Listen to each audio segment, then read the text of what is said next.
Welcome to the Manifestation Babe podcast. My name is Catherine Zinkina, and I'm a manifestation expert, master mindset coach, and multiple seven-figure entrepreneur. I'm obsessed with helping you achieve everything that you once thought was impossible. If you're looking to massively up-level your life, your finances, your relationships, your productivity and success, then you have come to the right place. My goal in this podcast is to help you see the infinite potential within yourself to be, do, and have anything that your heart desires.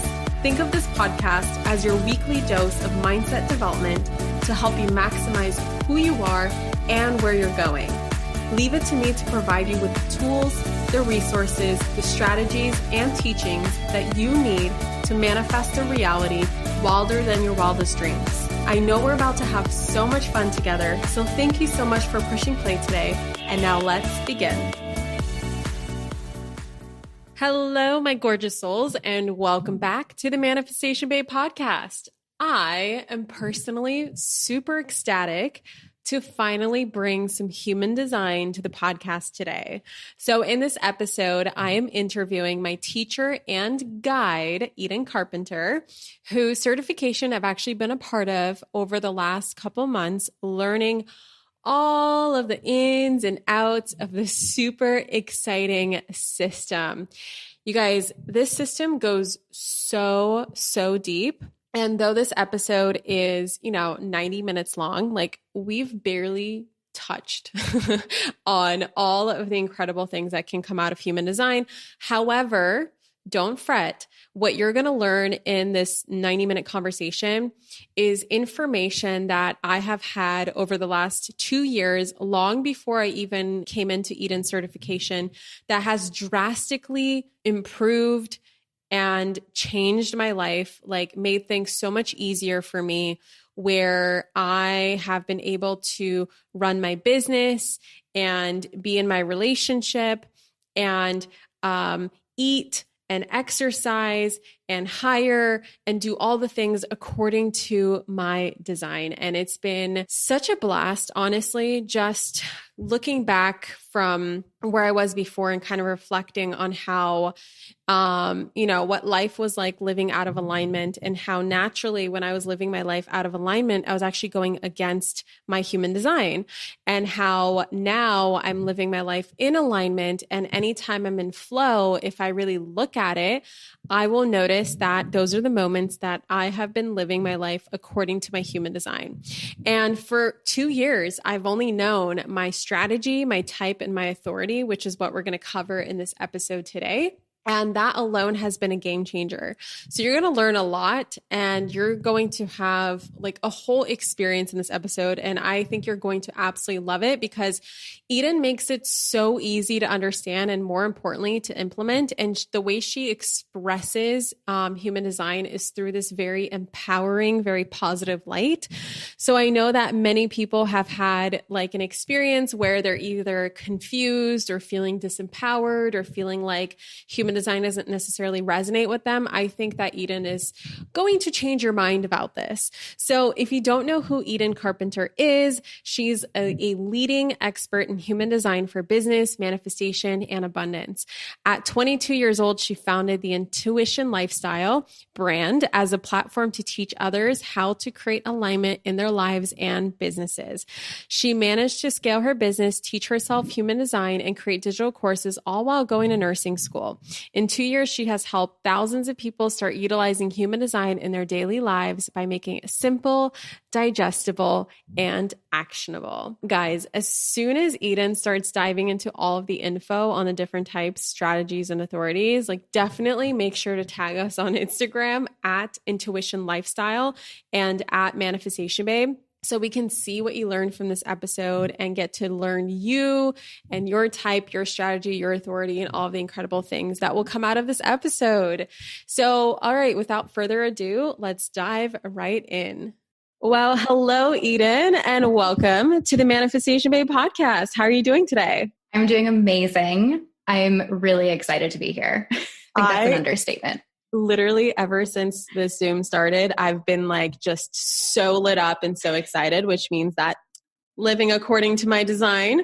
It's so funny. You and I go way back into our Beachbody days, and it's so bizarre how we came full circle, and just like seeing how far you've come and how far I've come, and the fact that I'm now living my best life in your 6-month certification for human design and just like it's so crazy. It's been really, really exciting and so much fun. And just getting to know you like in this other light of just like really finding the thing that lights you up and bringing it out into the universe in such a unique way. I don't remember how I got into human design. I swear it was like someone posted it on Instagram. No, actually I do remember the day.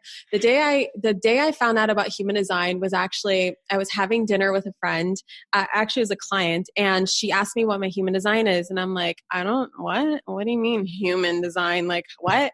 And she's like, no, listen, I'm this, my son's a manifestor. He can like manifest anything into reality. He's very powerful. You should look into it. I'm like, okay. And I look up my type and it says generator. And I'm like, what the fuck is a generator? This doesn't sound exciting at all. And I thought it was so disempowering the way that it showed up in the place wherever I read about generators. And then I just kind of forgot about it until I noticed that it just became a very hot topic. And now it's a very hot topic. And like people know the generalities about human design, but they want to know all the specific things because they hear like XYZ person talking about it, or they heard it on a podcast or whatever. So I'm really excited to bring this topic to the podcast because I'm learning from you, and I see you as this, just the way that you articulate human design is probably the most empowering way I've ever seen. Like there's so many people who get very disempowered, and we're going to talk all about that around like, projectors or reflectors. Like they feel so left behind and so disempowered by a lot of the descriptors of human design. And I found nothing but the opposite with you, which is why I wanted you to come on the podcast and you to speak on this, because just the way that you share, it's like so empowering. Anyway, now that I'm done blabbing, Eden, can you share like how you got into human design and like what is human design in the first place? So this is going to be a full circle moment because I found human design because you posted your thing. So it was like a question. Shut up. You posted on your story like 2 years ago. I have chills right now. This is crazy. Because I looked it up. I saw this whole thing with all these shapes and all these colors. And I was like, that's too complicated.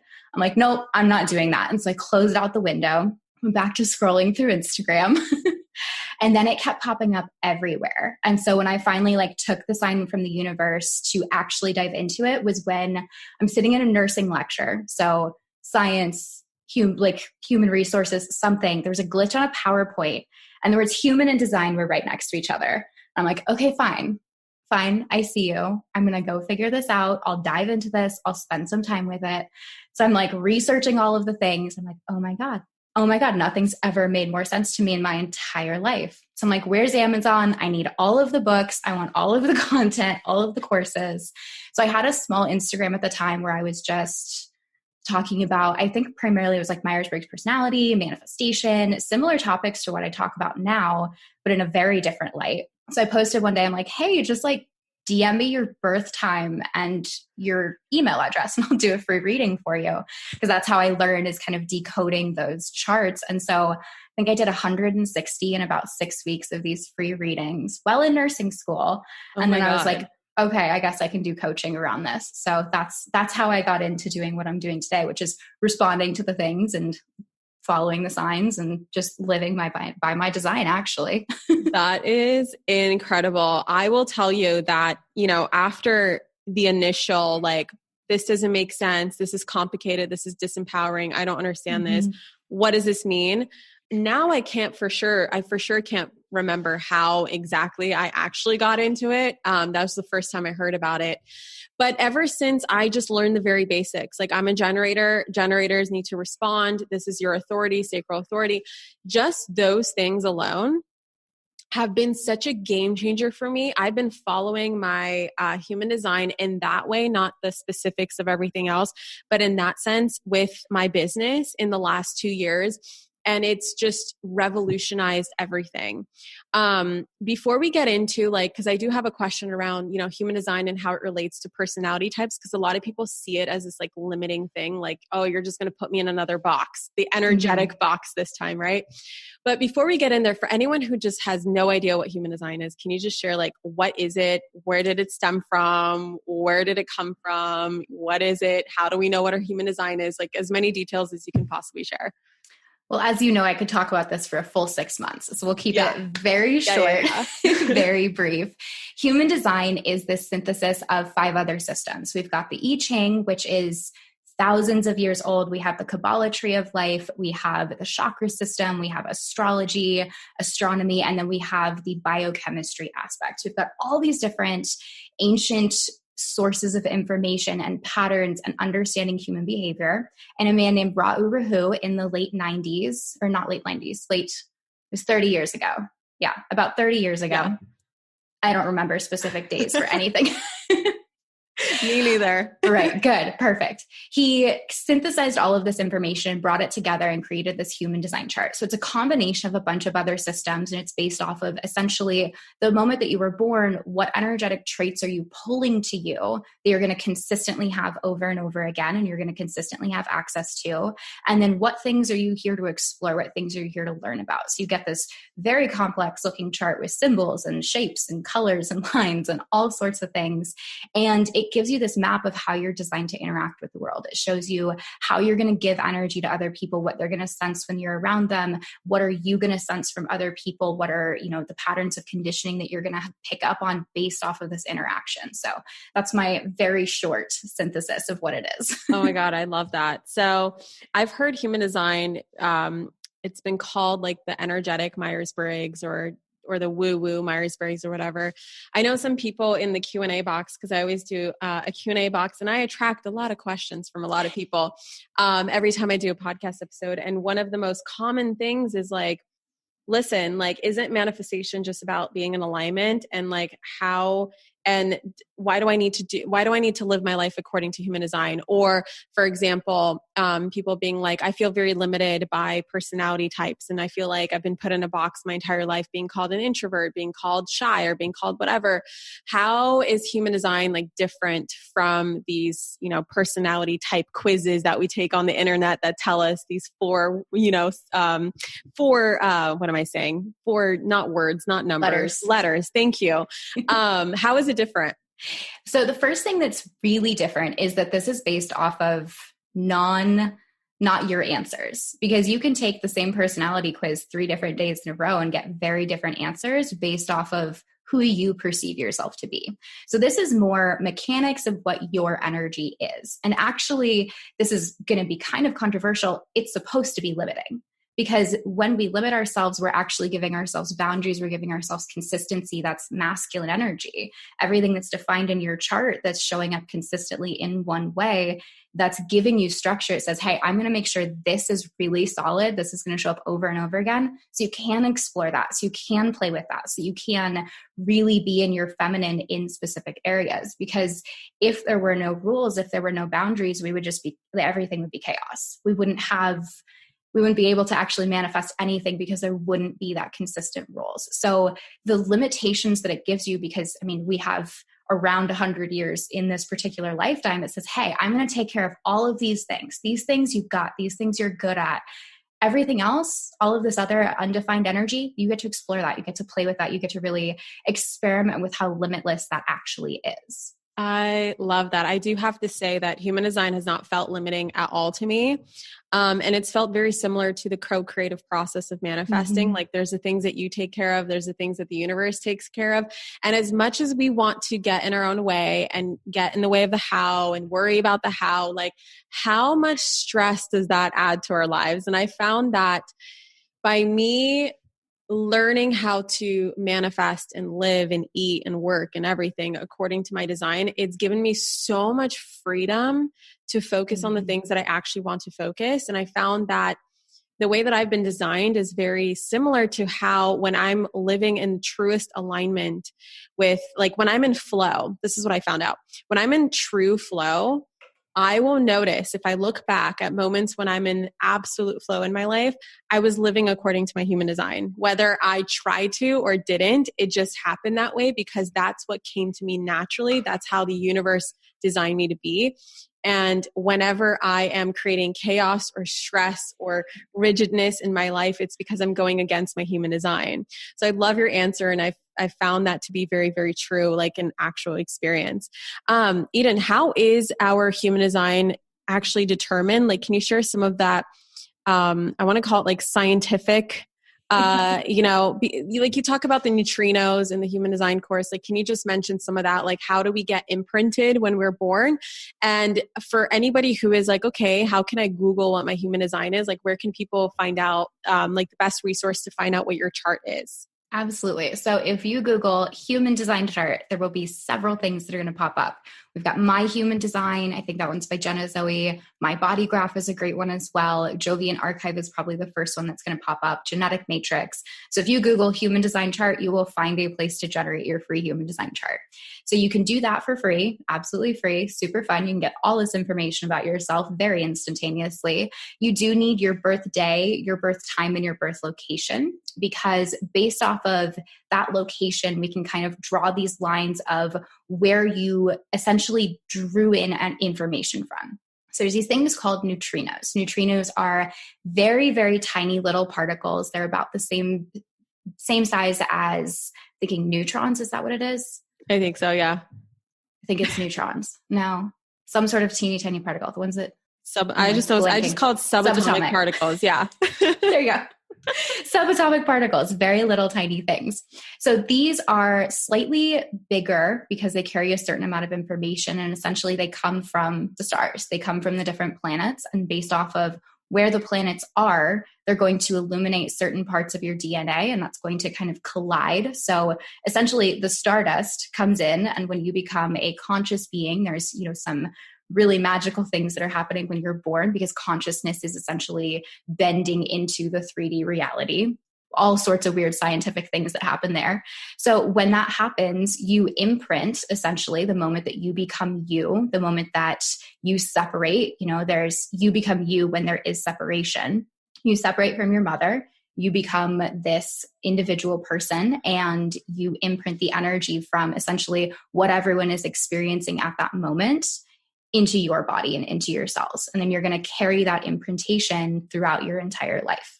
I love that. Very powerful shaman that I work with. When in my first session with him, like, he needs to know my birthday, my birth time. Like, I was like, are you going to look at my human design? Is that what you're doing? Even though I totally know it's not. It's like, when I have conversations with him, he's just like, he'll ask me a question. He'd be like, you don't have to, like, if I'm thinking about it, sometimes he thinks I don't want to answer. And he's like, you don't have to think about it. I can see it right here, because he's a shaman and can see everything. But it's just so funny how he works. And it just shows me more and more how much influence the planets and the stars and the universe has, like, on, we are the planets and the stars in the universe, guys. Like, we are literally the universe in human form. Exactly. For people who don't know what their time is, I know that's a big thing that comes up, is like, I know where I was born, I know what my birthday is, but I don't know the time. And I asked my mom, I can't find my birth certificate. Like, nobody knows, it's lost. What can people do? And can they still benefit from human design if they don't know the actual time? Yeah. So there's a couple ways that you can get your time. One of my friends introduced me to getting birth times through a pendulum. And so you can kind of ask yes, no questions. So what I start with is, were they born before or after noon? And so I start with that noon. And so it'll say like yes for before, or I'll kind of have like circling for no. And then I can kind of bring it down again. Okay. Was it before or after 6 a.m.? Kind of cut it in half again. And I've done this with a couple of my clients without actually remembering their birth times. And I've been able to get within 2 to 3 minutes. And so that's a really fun way that you can do it. You can always try generating a couple charts. If someone's really not sure, I'm not getting a clear answer from that, I'll generate charts in a similar manner. I'll do one for noon, one for 6 a.m., one for 6 p.m. I usually do about 12. It's like every 2 hours. And then I look at the patterns so I can kind of see, okay, this planet moved at this time, this planet moved at this time, because on my birthday, I've done mine with multiple times. There's maybe 2 gates that change. but every single time I'm still that manifesting generator. So you can look at the general themes, and, you know, there's some people where I ran a chart and she was actually born at like 12:30 a.m. and she's a reflector, but every other time that day, she's a manifesting generator. So you can still benefit. Huge difference. Yeah. Oh my God. Huge difference. Just like that one gate changes and she's a manifesting generator. So it is important to kind of get that time. You can always ask. I have a bunch of intuitive friends who do the pendulum things. You can also just kind of run a bunch of different charts and say, read about those different elements that do change and say, does this resonate with me? Does this not? If your authority is the same on all of them, that's a really amazing tool to use to kind of figure out, okay, this feels really good. This doesn't feel good. This feels like me. This doesn't feel like me. Okay. That is a way more effective strategy than what I was trying to figure out for my dad, because I don't talk to my dad, but I want to see his chart. And so I literally picked a random time. Like I generated 5 charts for my dad, and I just saw like the differences, and oh my God, it changes so much for him. It's like, I think he's the same type for 3 out of 5. And then 2 out of 5, he's a different type, different profile each time, different. I mean, everything just changed so much. So I've been trying to look at it and be like, which one sounds like my dad, who I haven't talked to in like 5 years and never really had a relationship with. So it's not like I know what exactly resonates. So I've been trying to figure it out, but I'm going to use the pendulum. I never even thought about the pendulum. That is genius. I know my mom actually didn't know her exact time until she did ayahuasca on her birthday this year. And ayahuasca at the time, I think it was like 9:45 p.m. and they started like 9 p.m. So right when it hit, ayahuasca said happy birthday to my mom. And my mom's like, oh yeah, by the way, can you tell me what time I was born at? And she's like 9:45 p.m. And I was like, okay. And she confirmed it with my grandma, who says, you know, you're born somewhere around 9 p.m. She didn't know exactly. And of course, with human design, that changes and stuff. And I was like, and my grandma will try to create estimates. And I'm like, no, I trust ayahuasca. So every time I do my mom's chart, I make sure to do that time. Okay. So let's dive into the 5 big energy types of human design. So I know I'm a generator, you're a manifesting generator. Can you share like, what does that mean? What are the different types, and just some differences between each of them? Absolutely. So let's start with generators, since you're a generator. Generators make up around 30% of the population. They're going to have this sacral center defined, which is essentially this battery that says, that's really exciting. That lights me up. It's going to feed my battery, and I'm going to have the energetic output to do all of the things. So the generators, I like to call them the action portion of the collective. Their initial step, when they're faced with the problem, what do I need to do? What can I do? How can I take action? They're really ready to jump in and take action. So then we have projectors. Projectors make up around 20% of the population, and they don't have that, what can I do? How can I take action? They're a little bit more on the sidelines, and I like to call them almost like the midwives of the universe, because they're guiding that creation into this particular reality. They see systems really well. They're the people who are saying, okay, yeah. I know you want to dive in and jump into that, but is that the most effective way to get this done? Like, maybe we could do it this way. Let's just try this really quickly. So their main goal, what they're wanting to do is, how can I help you? How can I help you get this done? How can I help you see that this is a better way to be doing things? Next, we have manifestors. Manifestors are the cutting edge of the collective. They are here to start things. They have this very deep connection to their intuition and to source, and they're here to lead us in directions that we've never been led in before. And the way when manifestors speak, it's like, I want to listen to anything that she is saying. Anything they are saying is very powerful. They have this voice that is, we call it motorized. So there's a specific center connected to their throat center for them. And they have this powerful voice because they're here to lead us in new directions. So they're going to start new things. They're going to get bored with it. And then they're going to move on. And then they're going to start something new. And so they go through these cycles to help us expand. We have manifesting generators, which have both that motorized throat and that sacral center defined. And these are the cutting edge, and they do a lot of work. So we tend to skip steps occasionally, where we'll get really excited about something. I'm really into it. I'm all about it. And I'm starting to get bored with it, but really I'm starting to get excited about the next thing that I want to jump into. So I'm like, okay, how can I get this done really fast so that I can move on to the next thing? So They're a little bit of a hybrid. They have both that generator energy and that manifestor energy. And then we have reflectors. Reflectors make up around 1% of the population, and they have all 9 centers undefined. And they are these karmic mirrors. They're really here to show us exactly what's going on underneath the surface. Because, the entire population, we're very productivity oriented. How can we get things done? How can we build things? How can we ascend? How can we do it the best way? And reflectors are going to come in and say, okay, yeah, I know you're all looking towards the future, but this is what's going on right now. They're going to say, if you don't fix this pattern that's really deeply rooted in your collective, you're not going to be able to hit that next level. So they are very rare and very deep, and they really pick up and amplify the energy of whoever they are with in the community that they are serving. So those are the 5. I'm very surprised with how many reflectors follow me, because I had a lot of reflectors being like, we feel forgotten in the human design world. Like there's not enough good things said about us. So speaking of that, can you just kind of share like the best things about each type? Like make everyone, whatever type they are, feel really good about themselves. Cause I'm all about, I'm all about empowerment. I'm all about you banking on your strengths, not focusing on your weaknesses. Like how can people feel really, really good no matter what type they are? I love that. I mean, I think everything in a chart has a positive spin, and that's always what's the best thing in this? Yeah. Yeah. Because at first I was like, oh, I don't want to be the most common type. Like, yeah. I don't like that, like there's certain things where I'm like, I don't like being a 2-4 profile. So it wasn't until, of course, I was in your certification where I'm like, wow, every single person is designed to be successful. Yes. And that's the most empowering thing I've ever heard. Mm-hmm. Yeah. I think it's absolutely amazing, because that success looks so different for everybody. So yeah, let's do some empowerment talk. Generators. Whenever you're excited, everyone else is excited about it too. When you're really doing what you love, the world is a better place for it, because you are so joyful. That joy is like radiating and everyone can feel it. It's such a warm energy to be around.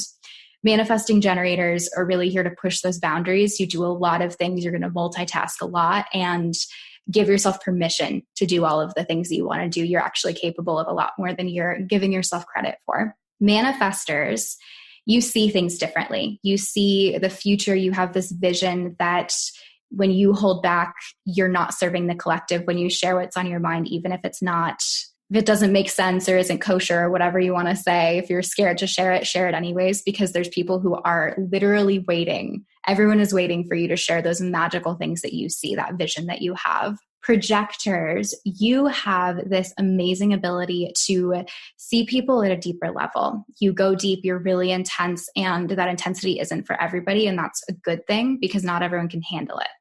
And you're really here to do that deep work with a select group of people, with a very specific niche of people. And you are going to be an expert. Once you nail that niche, you're here to really be that go-to expert for whatever it is that you're going to talk about. And then my dear reflectors, since I do not want you to ever feel neglected or ever feel left out, recognize that space where you are watching and observing and almost feel like you're on the edge of the society, that's actually your superpower. If you felt like you were included in all of the energy, you wouldn't be able to see it the way that you do. And so that feeling of, oh, I feel so left out. No, you're very included, and actually you're in the spotlight because you have so much power. You have so much of this ability to see us and help us, guide us, and do all of these amazing things with your energy. But you can do that if you were really in the mix with all of the rest of us who are so focused on the future. Yeah. Can you name some successful reflectors just off the top of your head? Because for some reason, I'm telling you, people just don't think there's such thing as a successful reflector, and it drives me insane. So please, let's bust that myth right now. Yes. So the 3 that come to mind: Sandra Bullock is a reflector. Lauren Everett from the Skinny Confidential. She recently found human design and was like, I'm a reflector. I'm like, yes, I love it. She's awesome. And then the Balanced Blonde on Instagram. Those are all 3 reflectors who are doing amazing things and who are doing Teal Swan also. She's a reflector. Really? Yeah. Cool. And you can see it in the work that she does with relationships and relationship psychology. It's So amazing. Yeah. They are so powerful when they're in their power. It's like one of the most limitless types because you can be anything. You have full freedom to explore all of your 9 open centers, which means that you can literally be a chameleon in this world and create whatever it is that you want. So I see reflectors as one of the most powerful types. Yeah. So I love that. Okay. There's a misconception that we need to bust right now, which is I had a couple people, it started even before, like, I remember I got the hit, I responded to your certification. Finally, it was like right when my launch closed, like the cart closed, and all of a sudden I'm like, cool, what do I do now? Because like right now I'm in course creation mode. So I'm going to be recreating the Manifestation Babe Academy into like this whole 16-week course, creating my own like big thing. But initially it's like a 4-week course. You know, I have like 4 Q&As. It's pretty easy for me to handle because most of it's pre-recorded, whatever. I'm like, great. What do I do with my time now the launch is over? And I was like, I need to ask Eden if I can still sign up for her certification. And I just got so excited about that. And when I started talking about human design, I had a couple people, it started first in the DMs. And then I noticed it continuously showed up in the Q&A boxes, which is like, I'm not a manifestor, so how do I manifest? Or I'm a projector and I'm told that I can't manifest. Or like there's this misconception that only certain types can manifest in this world. And I think it gets confusing when we call manifestors because then we're under this impression that only manifestors are able to manifest. So can we just bust that myth right now? Like, can all types manifest, Eden? Yes, all types can manifest. Thank you. You as the manifestation babe who is a generator should be living proof of that. But yes, all types are capable of manifesting literally anything that you desire. Amazing. I think we should talk about first strategy and authority before we get into like how the different types do manifest. Can you just like talk a little bit about like, there's this thing, you know, with projectors being like, what do you mean wait for the invitation? And then generators like, what do you mean wait to respond? And we think that it means we literally have to sit still, you know, closed off in our houses and apartments, waiting for someone to knock at the door, which that's not how I manifest when I'm in alignment. That's not at all. Now that I'm like living proof of how generators manifest, I know that's not how it works, but a lot of people get very confused. Can you just kind of like dive in wherever you want to go? Strategy, authority, how they connect, how you know which one, wherever you want to go with this. Perfect. Let's start with strategy. So there's 5 strategies, and there's 4 strategies. There's 5 types.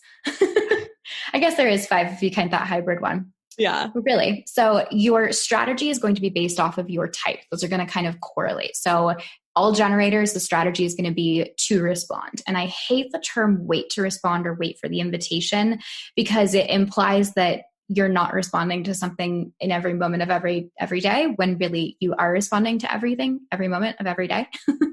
So based off of your type, you're going to have this strategy. And this strategy is essentially your go-to action. When you don't know what else to do, you do this, you're going to find alignment. So you are confused, you're in your head, you're like thinking about all these different ideas. Maybe you have 10,000 course ideas and you're like, I don't know which one to do. You're going to follow that strategy. And it's very literally your strategy for success, your strategy for how you're going to get to where you want to go. And so it really plays into that manifestation process because your strategy and your authority are actually the how of how you manifest. It's that how step. Following that aligned action. And now these are going to be those tools that you can utilize to actually show you and give you that confidence of this is exactly how I'm supposed to be taking the action to manifest the thing that I want. Yes. Yeah. So we can go through them. We have generators and manifesting generators, which are here to respond. And to respond, because you are what we call sacral beings, that sacral center is defined in your chart, that it's going to either light up or it's going to kind of like dim out. I almost think of it as like a flame. Does it go really big or does it like shrink and like, ooh, I don't want to do that. So what's going to fuel you? Because you literally with that sacral center, you have the energy to do anything. You could do anything, but you're going to either steal an idea that's not actually meant for you. You're going to get into a contract with an idea that's not perfectly designed for you, or you're going to do something because you think you should. And if it's draining your energy, it's really the sign that you're not actually supposed to do it. This energy of this feels really good. This is exciting. This is satisfying. That's actually your sign that you're in alignment. So to respond is, does this light me up? Does this not light me up? And so instead of thinking I need to sit on the couch and wait until I see a commercial that tells me like what I'm going to do and like changes my life, or I'm going to wait for someone to knock on the door and tell me how to manifest this thing, I'm going to wait for it to fall from the sky. Instead of waiting for that, you can respond like, okay, I'm feeling a little bit confused right now. Ask yourself yes, no questions. Do I need to work out? Do I need to move my body? Should I shower? Do I need to clean up? Do I need to do this? Give yourself things to respond to of those little tiny actions, because maybe it's that idea, that perfect thing is going to come tomorrow. Maybe it's not going to come right now, but you can still respond to what your body needs right now, what your energy needs right now, instead of saying, I need to wait for this one big thing, because that strategy isn't necessarily just for your manifestation. It's for taking care of yourself. It's for taking care of your energy. It's for living in alignment, not just getting to where you want to go. Yes. Yeah. So ask yourself those yes, no questions. Do I want to do this? And wait for that physical response. I almost get like my energy comes up. Yeah. It's like, ooh, that's exciting. Yeah. I almost sit up straighter. Like this podcast. Yeah. Like, yes, I get to do this podcast interview. It's amazing. And just so you guys know, if you're a generator or mani-gen and your reaction is like, oh, fuck, I got to do this thing, you are responding to the wrong thing. Yeah. Yeah. If it's, oh, I really don't want to do that, it's pushing your energy down. Now, there is a little bit of context with that responding, because maybe you really have no desire to sit down and record that podcast episode, or you don't have the desire to make that website or whatever it is, but you really have the desire, it really lights you up to have it done. Mm-hmm. So you can use some context there. Say, okay, I really don't want to do this, but I really want to have it done. So you can kind of find the energy to get it done, find the motivation to get it done, because I really want to have it done does light you up. So you can play with the context a little bit there. Yeah, I totally agree with that. Like that's like the best answer to the question that I get of like, well, what about like discipline, and like some things like you don't want to do the dishes, but like they have to get done and you feel lit up by a clean kitchen. Mm-hmm. So yeah, of course you can obviously kind of push yourself through that and then receive the desired result at the end.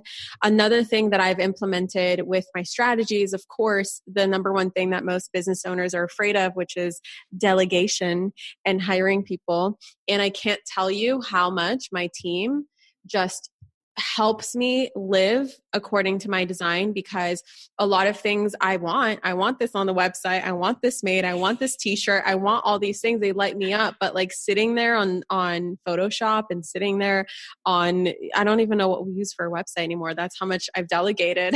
That's how long I've had a team now. It's like they've figured their shit out. And that's like another way for you to be like, well, I should be doing the website, but maybe I can hire someone to help me so that I get the desired result, but I don't have to live through that process. So just like a couple of different ways of looking at it, depending on what your resources are and your abilities and capabilities, et cetera, et cetera. So I love that you mentioned that. Yeah, absolutely. And to kind of jump off of that a little bit more, it's also, if something's really not lighting you up, you can kind of ask yourself, yeah, I want this. Do I actually want it? Do I actually need it? What do I think I'm going to get out of it? Because if what you think you're going to get out of it is, probably some sort of non-self theme, like, well, I need to have this perfect website so that I can prove that I'm a good enough coach. If there's anything like that, you can say, oh, what I actually want is to prove that I'm a good enough coach, which isn't something I need to generate. That's just something I have naturally because I'm good enough because I decide I am. And so I don't need to do this perfect website because I actually already have what I want. What I want. So powerful. Okay. So what about, we did generators. What about mani-gens? Because they're a blend, right? So how do you blend the mani and the gen together with the, what is it? Strategy. So manifesting generators, you'll hear some mixed information based off of whatever resources you're going through. This is from my own personal experience as a manifesting generator. We are a subtype of generator, but we still have that manifestor side of us. So some people will tell you, no, you just need to respond. You don't need to initiate. You don't need to inform.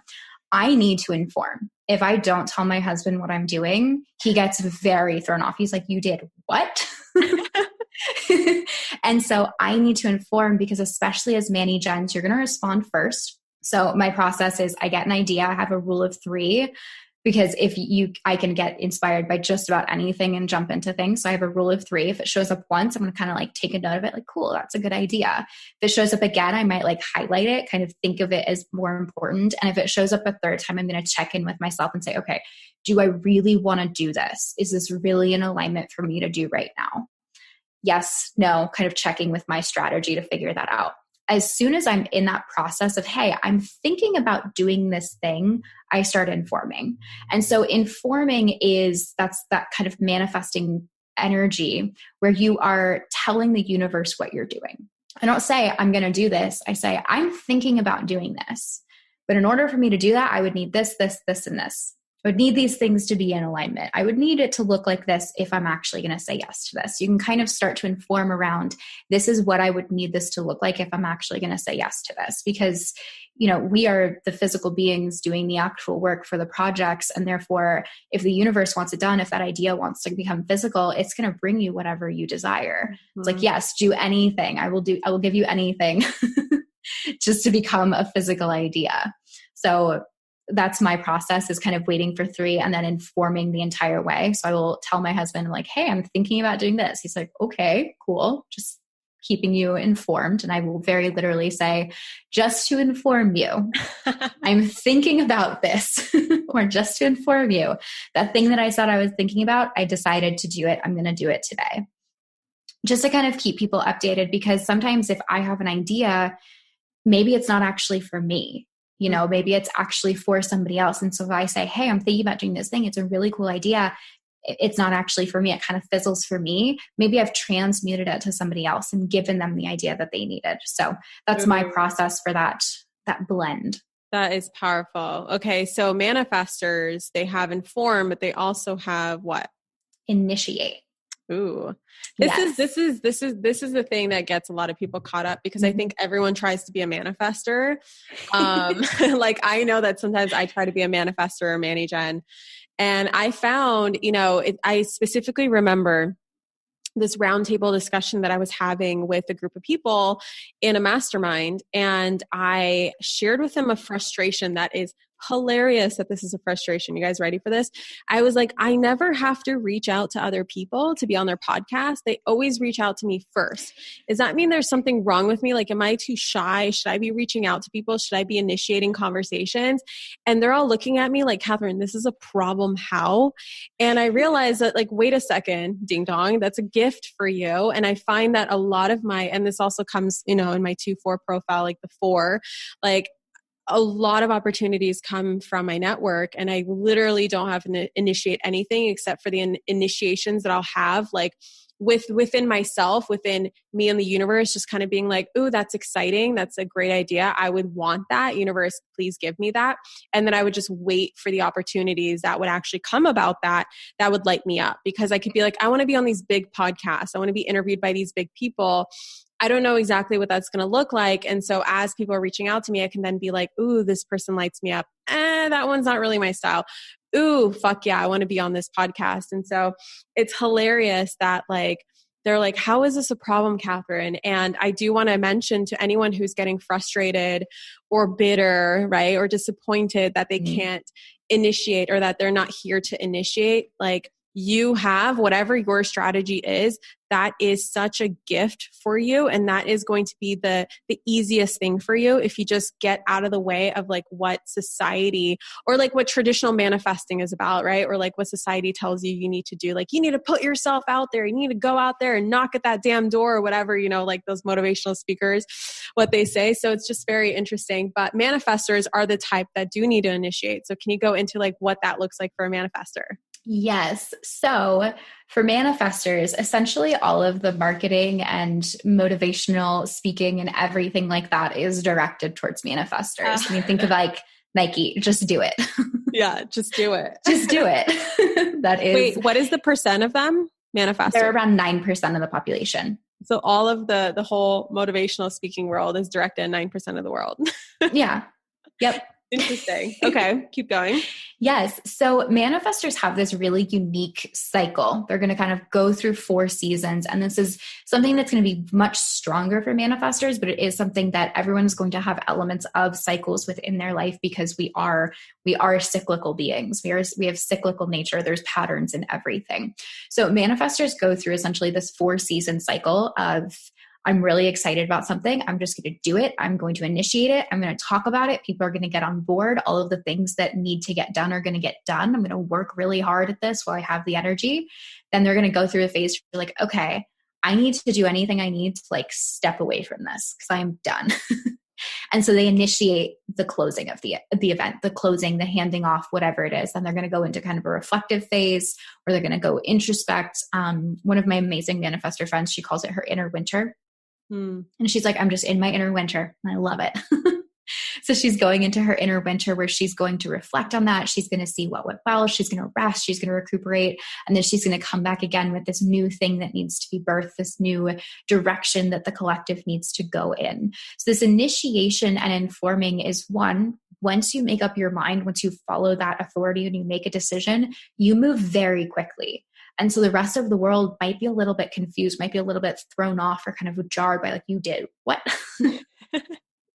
So informing, letting people know what you're up to, because as soon as you inform, you say, hey, I'm thinking about moving here. One of the people that you inform says, oh, I have a friend there. You can go stay with her. You can look at houses. So you're saying, hey, I'm thinking about doing this. So the universe around you that's being expressed through the people around you can show you the opportunities, can give you the resources that you need. All you need to do is talk about it.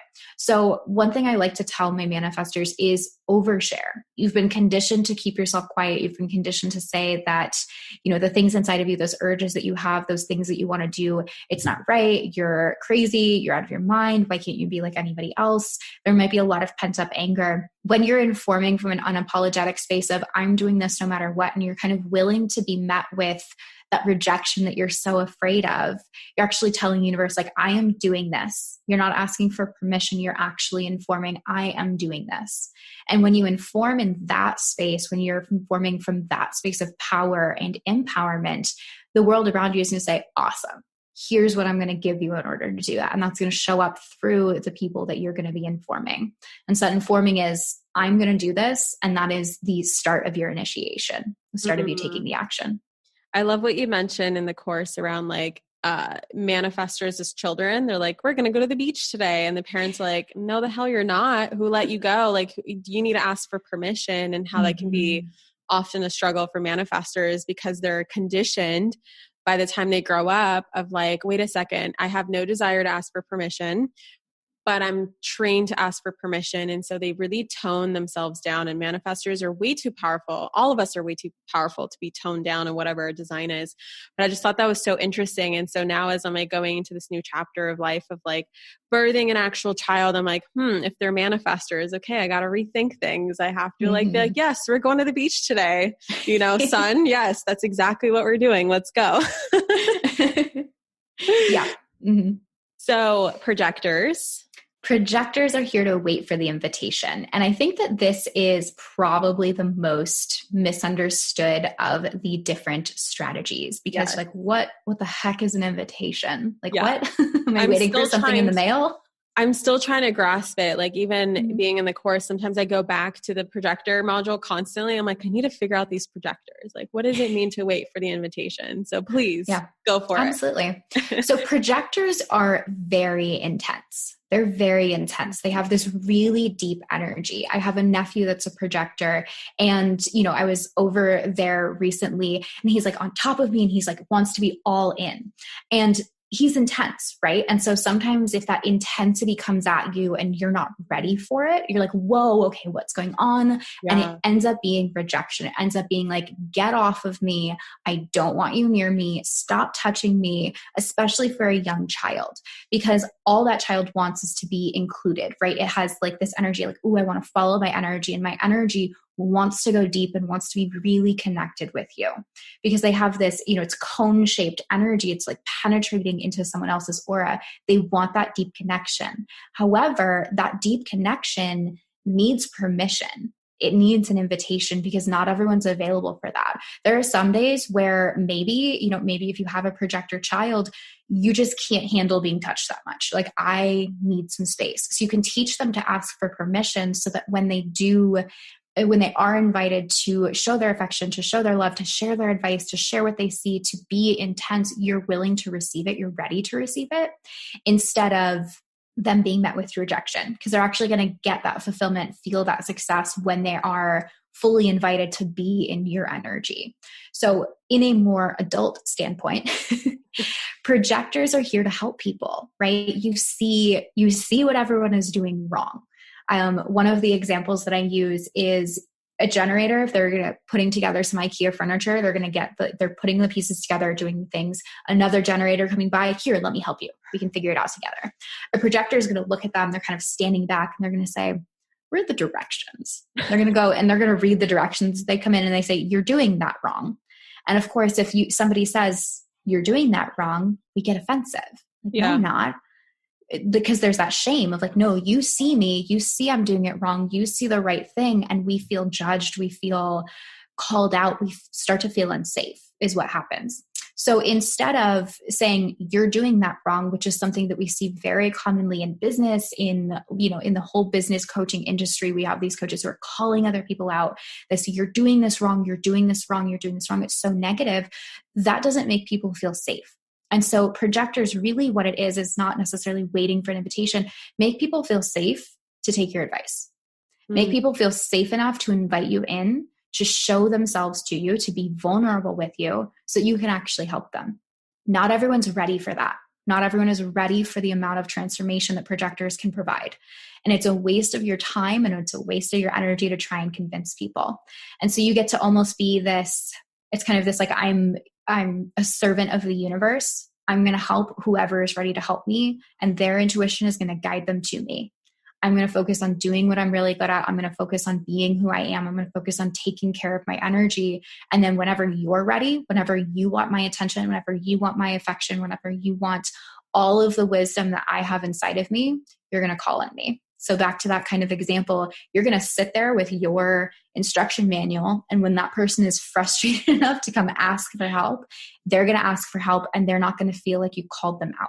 Yeah, I love that. I love that you mentioned how projectors are designed, like the way that the universe designed projectors is so that their energy is protected, because they are so powerful and they don't have a sacral center defined, so they can exhaust themselves trying to help people that don't want to be helped. And, oftentimes like the difference between solicited advice and unsolicited advice, it's like projectors, the way that if they're not waiting for the invitation, they can be looked at as like their advice could be like golden and amazing and incredible and awesome. But like if it comes unsolicited in your DM inbox, right, it can be seen as like, oh, I'm just nitpicking at whatever it is that you're saying or doing or how you're showing up, versus being like, hey, what do you think of this? Like, can I get your guidance around this? Or can I ask you a question? Or even if I have some projector friends, really, really amazing, powerful people. And I notice that they always say, hey, can I offer a suggestion? Or can I offer another way of looking at this? And every time we're like, yes, because we know what's going to come out of their mouths is genius. We know that. And so of course, but it's like, we have to like prepare ourselves to want to receive that. Otherwise it's going to be taken the wrong way. So that's a really empowering way of looking at it. Is like, no, the universe designed you this way to protect your energy because you are that powerful. Yeah. Which I love. Can projectors, like one of the questions that's come up a lot is like, can projectors create their own invitations? Like, do they always have to wait for someone to show up and be like, hey, I see you have the instruction manual. Can I have it? Can they put themselves in situations, or can they manifest scenarios where they don't have to constantly wait? Like specifically what this reminds me of is like projectors on social media. It's not like they're waiting for someone to ask them to post, right? They have to make a post and put themselves out there. So how do they interact, by waiting for an invitation? Yeah, absolutely. So there's two things that I'm going to talk about here. The first one is you can ask for an invitation. If you're not sure, going back to that, putting a piece of furniture together, you can say, okay, do you want some help with this? Or do you want to try and figure it out on your own? Do you want my opinion? Do you not want it? Because that's very easily like, nope, I'm good. I don't want your opinion. If you're really in that generator frustration of like, no, I'm going to figure this out. So you can ask for it. You can say, hey, do you mind if I offer some feedback here? Would you be willing to listening to my opinion on this? Do you want some outside feedback? Do you want an outside perspective? So you can very easily, you can ask for it. And then that gives people the opportunity to say, oh, am I ready for this? Am I not ready for this? And so that's a very easy way to really clarify the invitation and make sure that you're getting the invitation from your clients, from your audience, from whatever it is.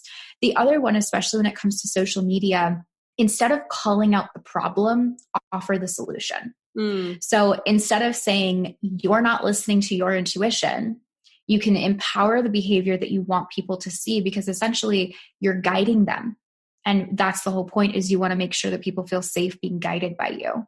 So instead of saying you're not listening to your intuition, you can make something else that says like, I'm just a girl who listens to my intuition instead of the opinions of others.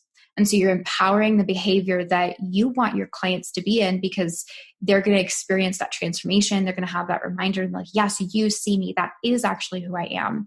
This thing that I'm struggling with, where I'm not listening to my intuition. No, I'm going to listen to my intuition. And that's going to be met so much better than you're not listening to your intuition. Yeah, I love that. Okay, so now the strategy of the reflector, what does that look like? Yes. So traditionally, the strategy for reflectors says wait 28 days. Yeah. And we're like, what? So because reflectors are open in all of their centers, their energy is very sensitive to who they're around, their environment, and the transits. So the transits is essentially the energetic weather. What's going on today? What influences are you under? So how I like to teach reflectors, instead of just saying, oh, just wait 28 days, just like wait a month, Eat. Yeah, just wait a month. Don't know what to wear this wedding next week? Wait a month. Yeah. Kind of a challenge, right? Yeah. So instead, I really like to have reflectors recognize the influence that they're under.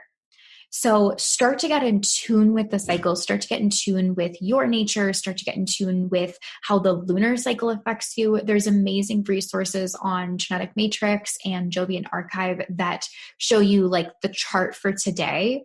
So it literally shows you, here's the energetic influence that you're under. This is going on for you. And so you can recognize, right, today, you might have your sacral center defined. You might feel like a manifesting generator. And you're going to say, I'm a manifesting generator. I could do all the things. You're going to say yes to 20 different projects. You're going to say yes to all of these different things. And then tomorrow, maybe or in a week, once you're halfway through, you're like, oh my God, why did I say yes to this?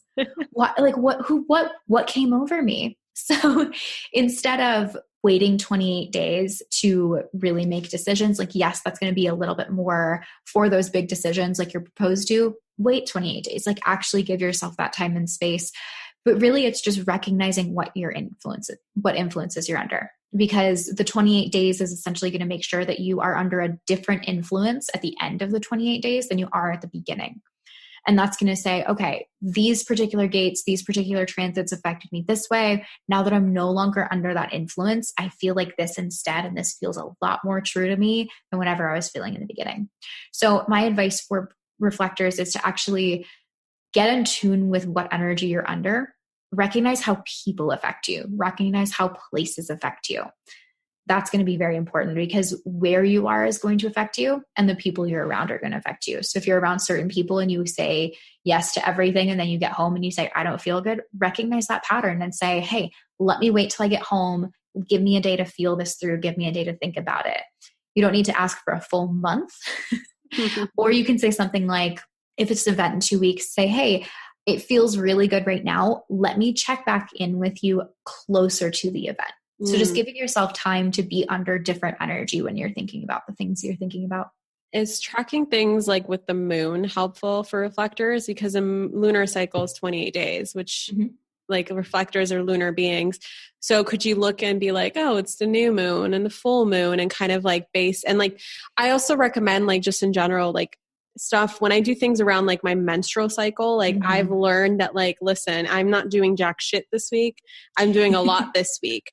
And I've pretty much planned a lot of my launches, a lot of my podcast recordings and all that stuff around that. And that's been so helpful for me. So I can see that also being helpful for reflectors, like on a whole nother level. And then also for anyone who doesn't have a menstrual cycle, like you could use the moon, because that's the recommendation for people who are not menstruating or in menopause or whatever, you know, that want to get into that energy. Well, it's like you can do it with the moon because we all sync up somehow with the moon. So yeah. Absolutely. Yeah. So if you aren't ready to dive into learning all of the different gates of human design and figuring out all of the things, start to just recognize how you feel around the new moon, how you feel around the full moon.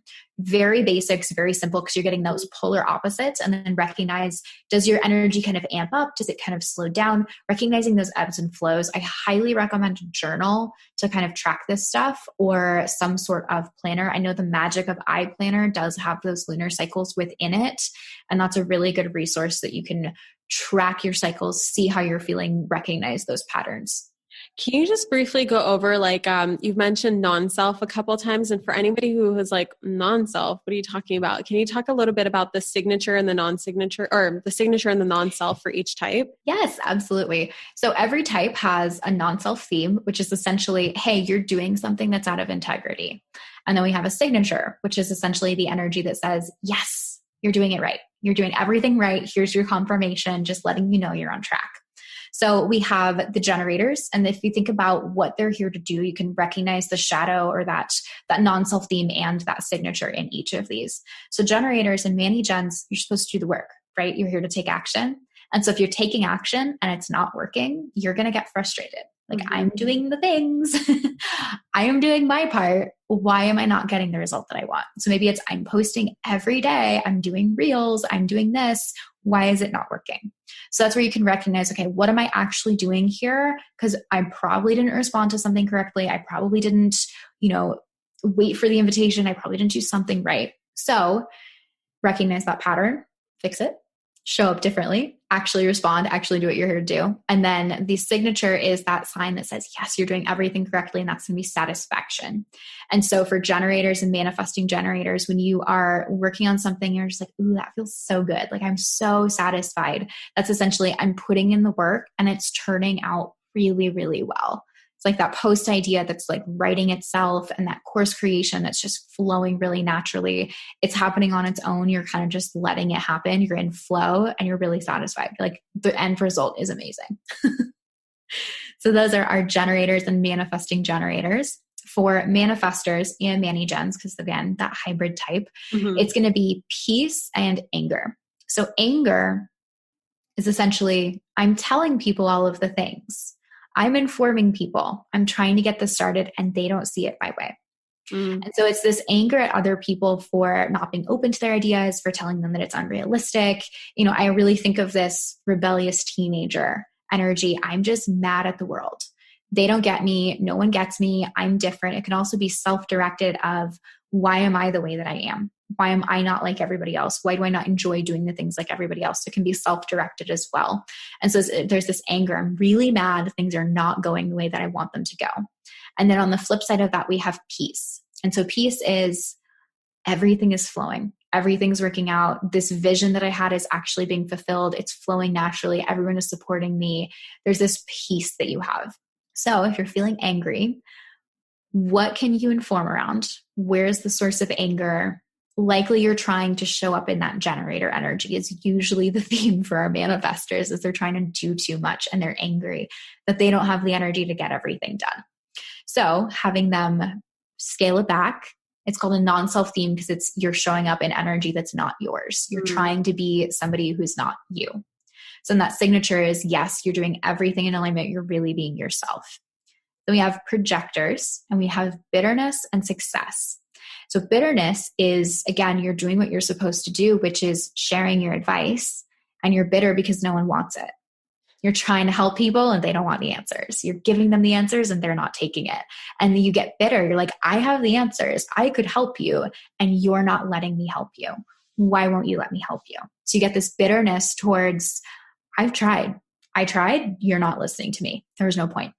And then that success or that recognition is a very similar theme that you're going to see. When you feel successful, you recognize that people are coming to you. People are coming to you. They're asking for your advice. They're taking your advice. It's working out really well for them. They're getting amazing results from the things that they are doing, from the advice that you're giving. You feel successful because you're getting this feedback that says, thank you. The advice that you gave me is working. I want your advice. You're getting that feedback that says, here's an invitation. I see that you're powerful. I see you have the answers. Please help me. And you feel successful because it's almost this vicarious success. You get to give your advice, you get to do your part, and you get to watch that person fulfill their dreams, be satisfied, be successful in doing whatever it is that they're doing, but you played a part in it. And so that's kind of this satisfaction for the projector, which is going to be that successful feeling. Then it's funny because sometimes when I talk about things, like when I read for other people's human design that isn't mine, I always relate it somehow to like, and that feels satisfying. And I'm like, wait a second. that's to me, it feels satisfying. So I love that. Mm-hmm. Yeah, I'm like, that's the satisfaction. Wait, for projectors. Because my like just tapping into that feeling, I'm like, oh, that would feel really satisfying. Yeah, that's the initial reaction. So reflectors. Yes. Then we have reflectors. Reflectors are we've talked about, they're kind of on the outside of society and they're working through other people. They're living through other people very often. They're reflecting that energy. So because they're these karmic mirrors, they're almost this early warning system where they see these systems. They're like, okay, they see this cycle. They see this pattern. Like, this bad thing is going to happen if you don't do this. This bad thing is going to happen if you don't do this. So they live in this energy of anticipation, because they see that one step further. They see, if this pattern continues, this is what's going to happen. If this little tweak happens, then it'll go this direction. So they're living in that anticipation to see that end result from other people. So we're going to have disappointment, which is essentially, I warned you and it turned out just as bad as I expected. I'm really disappointed that no one took my advice. I'm disappointed that no one heeded my warnings. I'm disappointed in society because I know you're capable of more than this, is essentially that feeling of this is worse than I expected. Then we have the signature of surprise. And surprise is this like pleasant surprise of like, oh my God, you did it. Like you did it. You changed the pattern. You changed the collective energy. You did this amazing thing. I'm so surprised. And it turned out really, really well.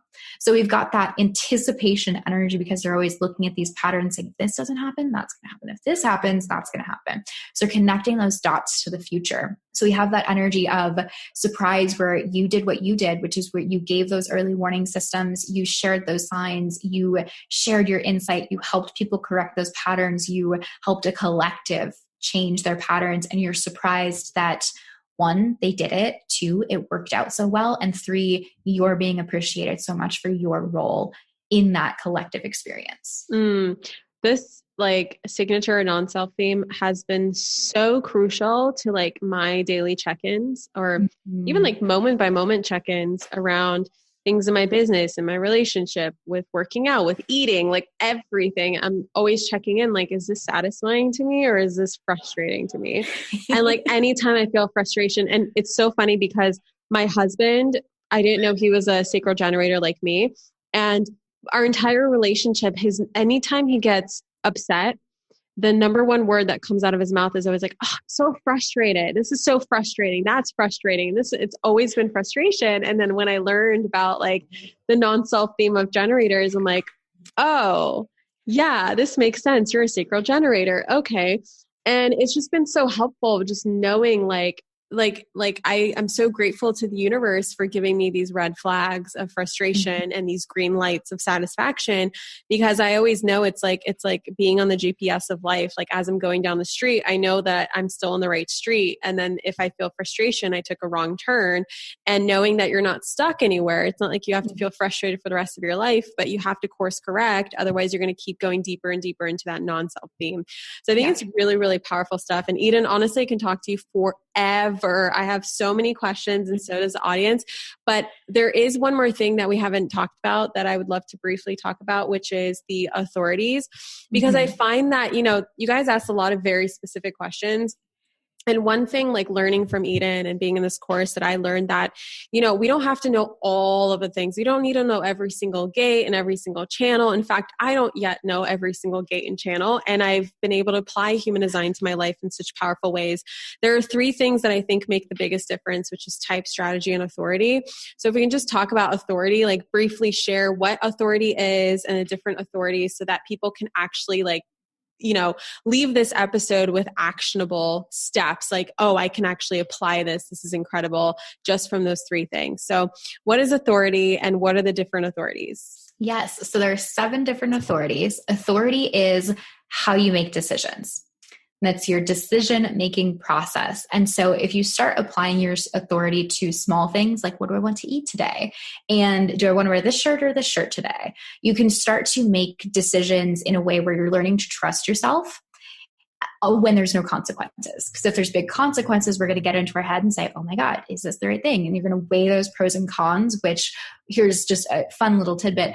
The mind is never the authority. Yeah. Even for mental projectors, still not the authority. So we have these specific centers that we're here to listen to that are literally their job for you in your energy is to give you the most aligned decision, to help you make the most aligned decisions. I call them the energetic representative of your soul. They're the alignment police, essentially. So they're going to make sure that you are on track and doing the things that you're wanting to do. And just so you guys know, this is everything that you can find in your chart. So you can pull up your chart right now. Don't worry about all the pretty colors and the numbers and the planets and all that stuff. Just look at your type, look at your strategy and authority, and you will have this practical application that you can use. So yeah, let's go into the authorities authorities. Yeah, the authorities. So the most common and the kind of top of that hierarchy is the emotional authority. Around 50% of the population has this emotional authority. This is me included. And we need to feel things through. And so essentially, I need to feel into all of the different options before I can figure something out.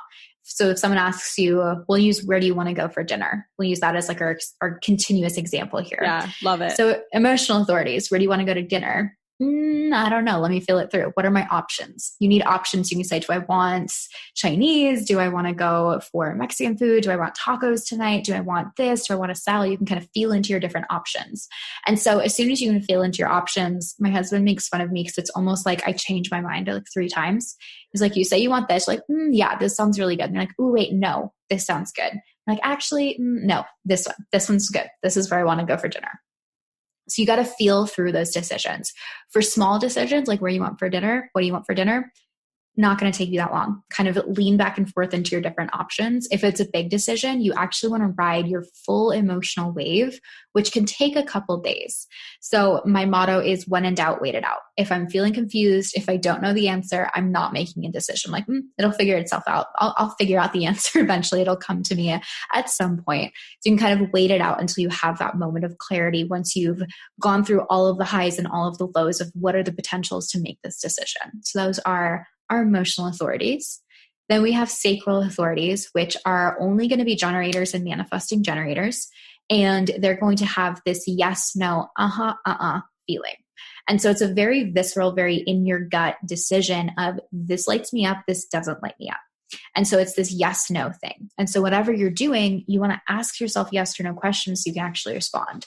So Catherine, you're a sacral authority. If I said, where do you want to go for dinner? You're like, I taught my husband this for the first time this weekend. We were deciding on like different restaurants or whatever we were deciding on.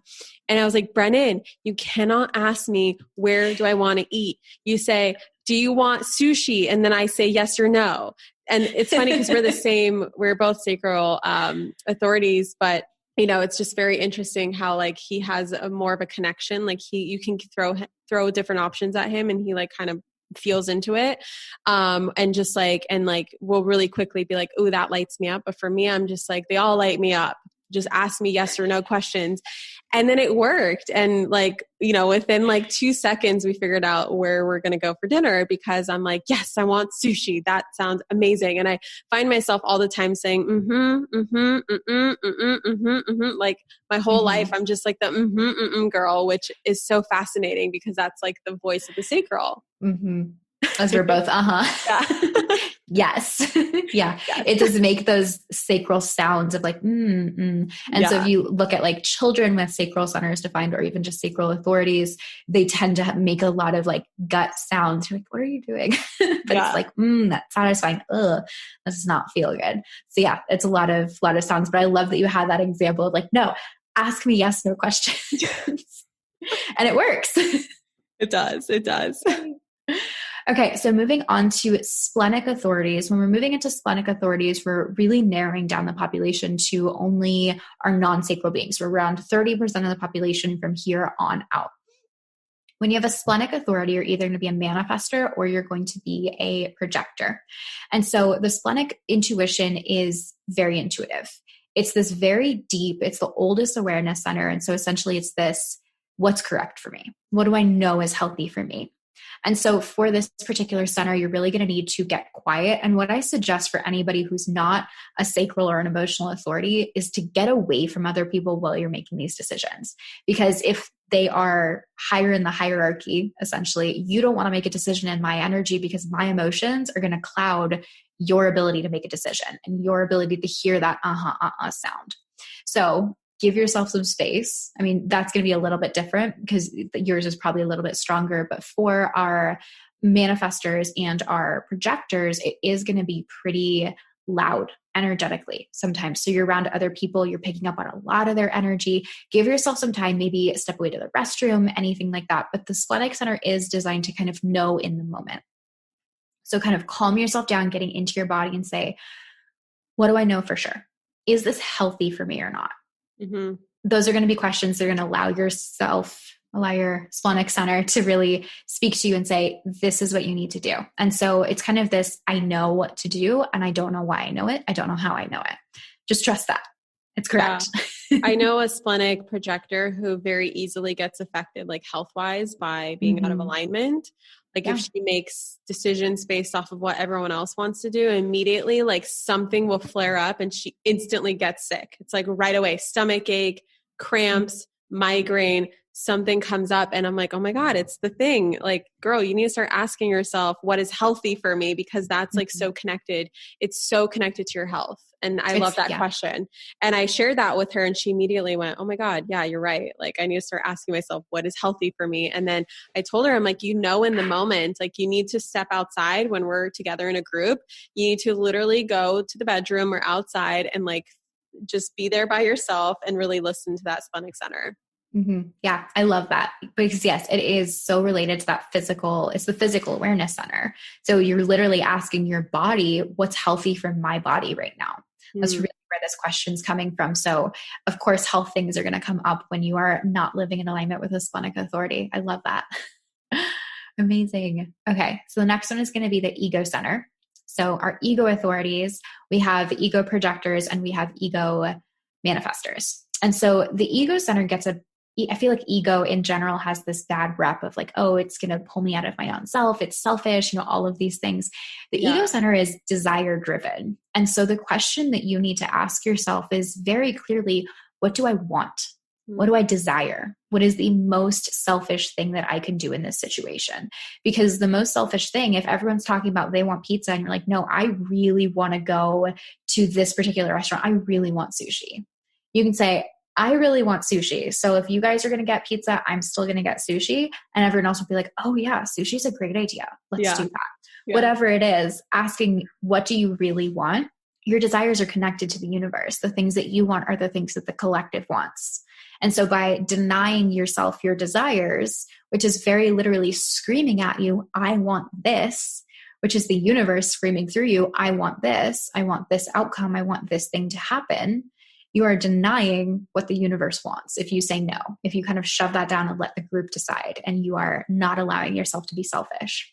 So let yourself be selfish. Let yourself go after the things that you want. Let yourself say, this is what I want. I don't really care what you want. Yeah. Because I love your explanation of this, like, especially in the course, like, you're the one who taught me this, which is like, what if you're an ego authority, or like, even generally speaking, like what is for the highest good of you? And one is for the highest good of all involved, because we live in a win-win-win universe, and the universe will never put a desire on your heart, which the ego center is also the heart center. It will never put a desire on your heart if it's going to destroy someone else, if it's going to be a negative thing for someone else. It's in the heart / ego center for a reason. It's a desire for a reason, because it is something that is genuinely going to make the world a better place, not just for you because you got your damn sushi, but for everyone else because they got their damn sushi too that they didn't even know that they wanted. Yes. Yeah. I mean, it just doesn't make sense that what's aligned for you would throw a wrench in the plans of everyone else and ruin things. Yeah. And we make it feel like that sometimes, where I want this thing, but it's going to, this person's going to be disappointed, and that person's going to, be out, if you're like quitting a job, they're going to be out an employee, we're making it all about everyone else, when really, if that's what you want, that's going to be what's aligned for everyone. There's no way that it's not. I'm not an ego authority, but an example that comes up to mind, like ego examples of where this is so true, is when I ended my relationship with my ex. Like, he was, happy in our relationship, but I wasn't. Mm-hmm. And by me ending it, you could say that like I broke his heart and I destroyed his life and all these things, but it's like he was able to find his soulmate. And so by me staying in that relationship and doing what's incorrect for me, I'm also preventing him from finding his true soulmate. And by me ending things, even though it seems like in the moment it's going to throw a wrench in someone else's alignment or plans or whatever, like actually it's just that they don't know that it's a thing that's going to lead them to their biggest dreams, their soulmate, whatever it is that they want for themselves. So even when it seems like that in the moment, or you think like that in the moment, just know that a true, honest desire is not going to do that. So I love that. I love that you share that. Good. Yeah, I love it too. So now we have self-projected projectors. And so self-projected projectors, where you're making your decisions, is from that identity center or that G center. So very clearly what you need to be asking is, does this feel like me? Mm-hmm. And so your authority is, you got to just do you. Do you, not thinking about what anybody else is doing. You don't need to compare yourself. You don't need to process, you don't need to do anything with anybody else. You don't need to run it by anyone else. You're very here to do what is best for you. And so it's not as, this is what I desire. It's more of, this is just me. This is an expression of me. This is who I am. And so you're projecting yourself through your identity and through your decisions. And so making sure that you can even ask the question of, am I the type of person who makes this decision? Am I the type of person who makes this decision? And you can kind of see what ones feel the best for you, but it's really about your identity and who you want to be. And we know an amazing, amazing self-projected projector is a friend of both of us. I literally am thinking of her right now. Her name is Lauren. If you guys didn't know who we're talking about, but she bought a sweater when we were together. That came in the mail when we're in Sedona, and she kept asking everyone else, or hat or sweater, whatever she was like asking everyone else, like, do we like it? Should she keep it? And I literally went, Lauren, you're a self-projected projector. Like, you need to ask yourself, is this sweater feel like me? Am I the type of person who would wear this hat? And she immediately was like, yeah, I am the type of person who wear this hat. I'm like, there you go. She's like, wow, magic. Yes, it is. It's very magical, especially once they have that permission to just do them. Because I mean, again, at this point, we're dealing with projectors who have that, I just want to fit in with everybody else. I just want to be accepted. There's this bitterness energy that they might be carrying. They're waiting for that invitation. And so sometimes when you're asking, do you like this? Do you like this? Do you like this? You're looking for that invitation of, is it safe for me to like this? And so that's a pattern that can show up there for sure, especially with so many centers undefined at that point. Yeah, that makes so much sense. And then the next is mental, right? Mental. Yes. Mm-hmm. So we have mental projectors. And so this environment authority is going to be probably what it's going to say on your chart if you are a mental projector, or it might say sounding board authority. Mm-hmm. It also might say no inner authority. So depending on where you get your chart, but if you have, there's a couple centers at the very top that are colored and everything else is white, you're a mental projector. Mm-hmm. So as a mental projector, you have your mind is defined and then everything else is open. Maybe your mind, your ajna, and your throat. So maybe 2 to 3 centers here. And so really don't want our mind to make this decision. So what we're going to do is we're going to put you in an environment that feels really good to you. And I want you to talk it out. I want you to very clearly bounce it off of somebody else, someone who is safe, someone who you trust, someone who's not going to try and give you the answers, but it's going to give you the space to just talk it out, bounce your ideas off of them, talk at them, not to them, so that you can pick up on and kind of sense, what does this decision feel like outside of me? Because that's where most of your energy is undefined. So you can kind of sense, what does this decision feel like? And you're not in your head making the decision. So I worked with a mental projector for several months, and that was the primary conversations. Those were the conversations we had. She would talk at me in that safe space, that safe container that we were working in, so she could figure out what she actually wanted. And so every once in a while, I would kind of guide her back to the conversation, the specific thing that she was trying to decide on. But it's really just giving her the space to hear it, giving her the space to talk about it out loud.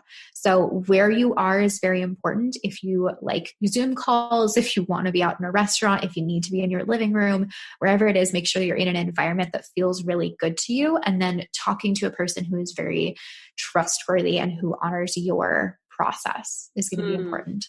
Love that. And the last authority is, remind me. We have reflectors again. So it's the Lunar Authority. Lunar. Okay. I was going to say, like, so mental can say no authority, right? No inner authority. Okay. Cause someone asked that and I immediately thought it was reflector, but now that I remember, yeah, it's mental. And then the reflectors have lunar authority. So what is lunar authority? So the Lunar Authority is essentially connecting back to that. It's very similar strategy and authority for reflectors. What's going on with the moon? What's going on around you? What energy are you influenced by?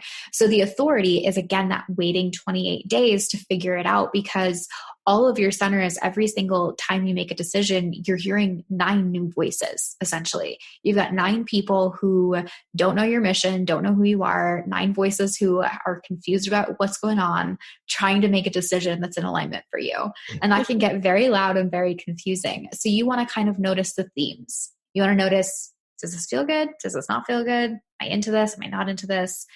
Am I hearing this weird voice that sounds really crazy? And look for that surprise and that, because you're in that energy of anticipation, look for that surprise, look for that disappointment.